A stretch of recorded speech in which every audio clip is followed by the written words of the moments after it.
Hello students, welcome to the PND coaching classes learn easily and smartly. तो आज हम पढ़ने वाले हैं लॉज ऑफ केमिकल कॉम्बिनेशन। तो हेडिंग से क्लियर स्टूडेंट्स कि जब हम केमिकली कोई दो चीज़ों को कंबाइन करेंगे तो उसके लॉज क्या होते हैं, चलिए समझते हैं इस टॉपिक को। तो जैसे कि स्टूडेंट्स हम सब जानते ही हैं ऑलरेडी कि जो एक मैटर है, एक मैटर का जो सबसे छोटा पोर्शन, स्मॉलेस्ट पोर्शन होता है, उसको हम बोलते हैं एटम। ओके, एंड एक ही एलिमेंट या फिर अलग अलग एलिमेंट्स के अगर एटम्स को हम कंबाइन करते हैं या फिर जोड़ते हैं तो उससे बनता है molecules. Don't get confused, what is that exactly मैं बता रहा हूं कि जब दो या दो से ज्यादा एटम्स को आप मिलाते हैं तो उससे क्या होता है, मोलिक्यूल्स बनते हैं। ओके, इन समरी यही था। आगे बोला गया है, सो आपको क्या लगता है जब आप दो एटम्स को मिला करके मोलिक्यूल्स बना रहे हैं तो ये सिंपली दो एटम्स आपस में जुड़ सकते हैं क्या?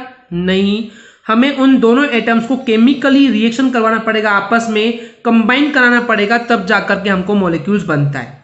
ओके स्टूडेंट्स, सो इस तरीके से हम ये बोल सकते हैं कि किसी भी दो एटम को मिलाने से जो मॉलिक्यूल बन रहा है, या फिर आप बोल सकते हैं कि किन्हीं भी दो एलिमेंट्स को मिलाने से जो कंपाउंड बन रहा है, बेसिकली इनको कंबाइन करने के लिए हमको 5 तरह के सिंपल लॉ लगते हैं जिनको हम बोलते हैं law of chemical combination.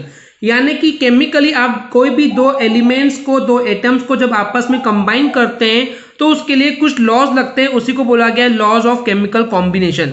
So basically इस टाइप के हमारे पास 5 बेसिक सिंपल लॉज है।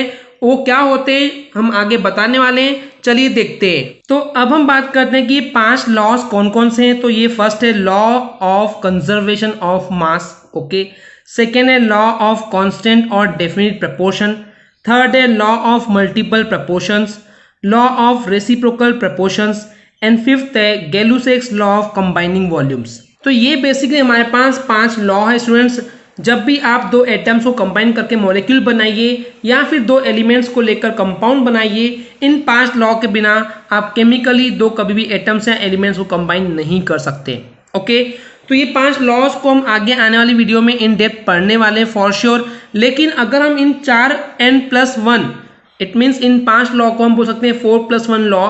ऐसा इसलिए कि इसमें से जो फर्स्ट 4 लॉज है वो डील करते हैं उन एटम्स के मास को लेकर।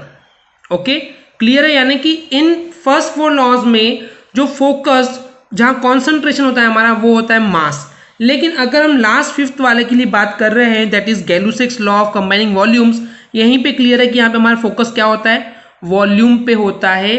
तो ये एक डिफरेंस है, इसलिए हम इसको 4+1 लॉ भी बोल सकते हैं कि फर्स्ट 4 मास के लिए and the last one is for the volume.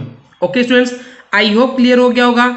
अगर आपको हमारी वीडियो से कुछ भी सीखने मिला या नॉलेज मिला तो प्लीज हमारे चैनल को सब्सक्राइब कीजिए एंड वीडियो को लाइक जरूर करें। आज के लिए इतना ही, थैंक यू।